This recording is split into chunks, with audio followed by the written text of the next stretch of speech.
Guys, habang brownout kasi, so nagkakape. Tapos ito, gumagawa ng bag habang ito yung bag. Order na ito. So, nilagyan ko ng handle. So, ito. Order na ito. At paid na yan. Brownout today. Tapos, ginarab ko yung opportunity na matapos to dahil order to. Kasi, kapag may ilaw, ang dami kong ginagawa. So, ngayon, yung time ko dito muna kasi paid na eh. So, ayan o. Marami rin akong mga design dito. So, kung gusto niyo mag-order guys, mag-message lang kayo sa GMC Accessories Jewelry. So, ito. So, yun. Habang gumagawa nitong bag na to, naisip ko na tayong mga tao, ang daming problema. May kanya-kanyang problema. Tapos, yung kinikim-kim na lang, kinikim-kim, parang kinakain na lang ba kung ano yung mga nangyayari sa kanya. Para hindi na magulo, hindi na maingay. So, parang nilulunok na lang yung moment na nasasaktan sila kasi hindi sila pwede magsalita. Swerte yung mga tao na nagkakaroon ng chance, ng opportunity na maisulat yung kanilang mga experience. So, swerte nila dahil nabigyan sila ng skills, ng talent na maisulat, maibahagi. Swerte sila dahil nai-express nila yung emotion nila sa pagsusulat. Example, yung nangyari sa akin. Nangyari sa akin yung mga bad moment ko, mga bad times ko nitong April. April ba? So, yung bigla akong nakapag-publish ng book na yung una kong sinulat,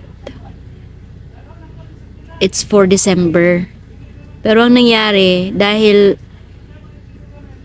yung moment na yung bad moment ko na yon ay instead na mag-respond sa sitwasyon, ang ginawa ko ay sinulat ko. So ayun, na-publish. Na-publish tuloy. Pero ang totoo niyan, noon pa, during my college days, ay pangarap ko talaga magsulat ng poem. Saka, kung tutuusin nga, may book ako dito. So, may book ako dito. Yan. Promise to myself.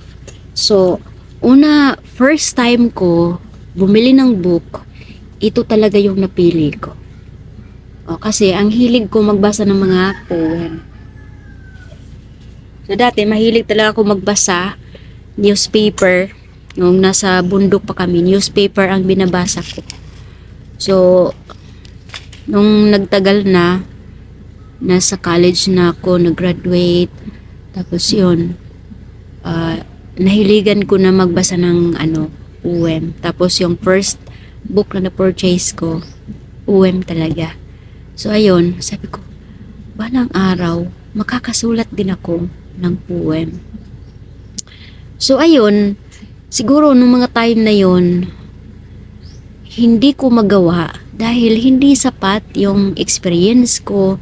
So ngayon, sa dami na ng mga pinagdaanan ko sa buhay, kaya yun siguro nangyari,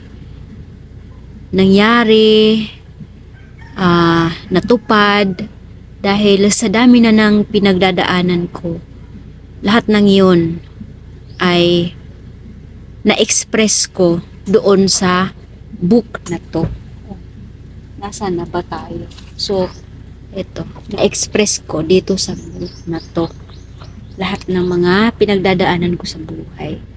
Yung kasabihan na hindi lumba ang success. Hindi lumba anay ang success. Kay tungod, we have different level of experience. So, syempre, tumatanda ka na, ang dami mo ng experience, at yung salita na yon, words na yon, na sinasabi, hindi lumba ang success. Applicable lang yun sa mga tao na nagtatry. Halimbawa, may pangarap ka, ginawa mo, pero failed ka.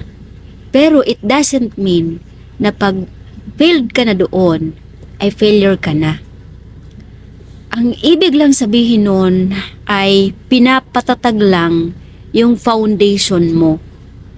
Sinusubukan ka kung gaano ka ka-resilience, kung gaano ka ka-dedicated.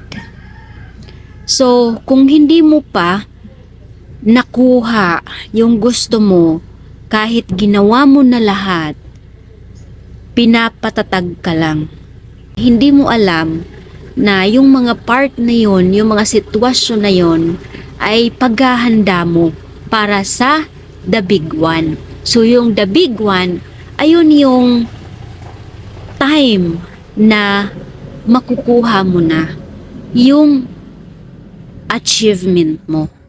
So, kaya yung kasabihan na sinasabi, hindi kompetisyon ang success. Applicable doon sa mga doer o action taker or risk taker. So, yun lang.